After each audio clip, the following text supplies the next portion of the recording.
Pak Amir tinggal di kampung tersebut sejak 1983 hingga saat ini karena alasan orang tua. Sebagai anak dari mantan penderita, Pak Amir pernah menerima perilaku kurang menyenangkan dari masyarakat luar Sitanala, sehingga Pak Amir harus membatasi diri dalam bergaul dengan masyarakat di luar Sitanala. Kalau dulu sih waktu masih sekolah sih memang ada gitu. Kita juga sempat istilahnya bukan jaga jarak ya. Masih agak membatasi diri gitu kan, karena mereka juga yang di luar belum tentu bisa menerima kita gitu sebagai anak penderita kusta gitu.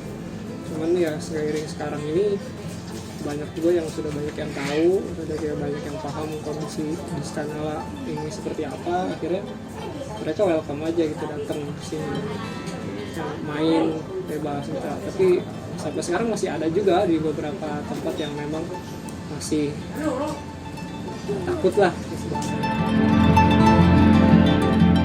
Penyakit kusta atau lepra yang disebut juga morbus Hansen umumnya mempunyai banyak tipe.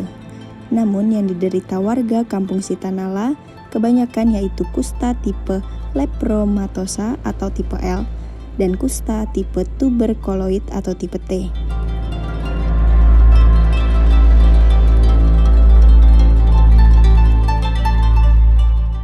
Terus saya kena kusta dari kecil, dari kelas 4 SD, terus dirawat sampai dapat jodoh di rumah sakit.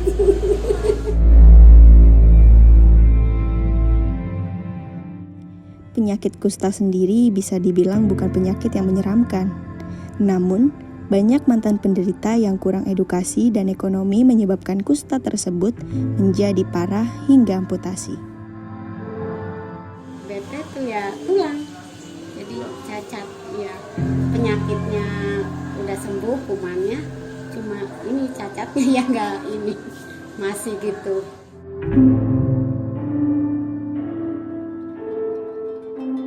Namanya saya orang kampung ya, berobatnya ya pakai obat-obatan ini, namanya orang susah gitu ya. Terus ada yang ngasih tahu di Tangerang katanya.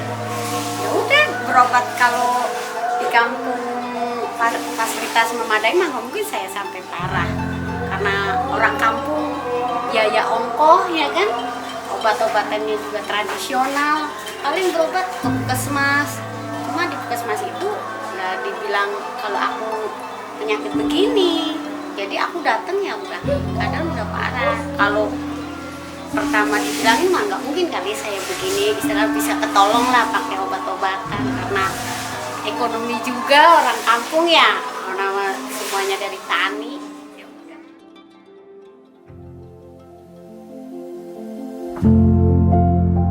Berbagai macam cara para penderita kusta masih berjuang dalam memenuhi kebutuhan hidupnya, seperti Bapak Suhadi.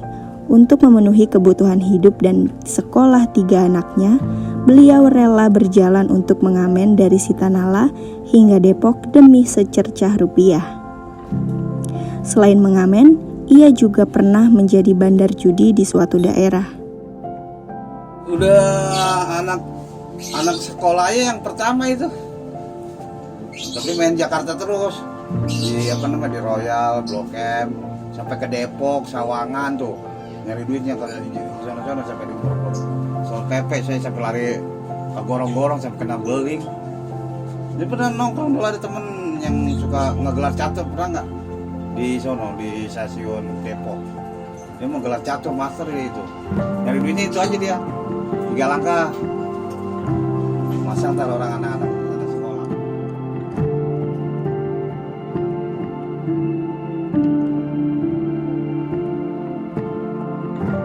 Selain menjadi pengamen jalanan, ada juga mantan penderita kusta yang berprofesi sebagai pegawai negeri sipil atau PNS di salah satu bidang kebersihan dan pertamanan. Ia juga sempat menjadi kuli bangunan di Karanganyar.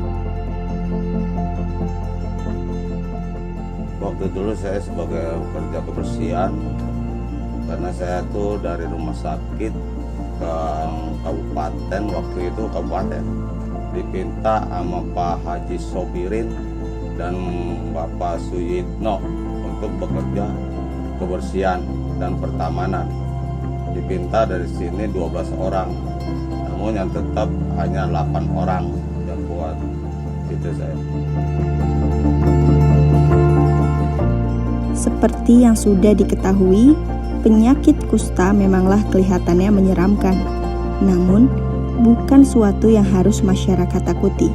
Sebagai manusia, kita harus menerima keberadaan mereka karena pada hakikatnya kita semua sama di mata Tuhan.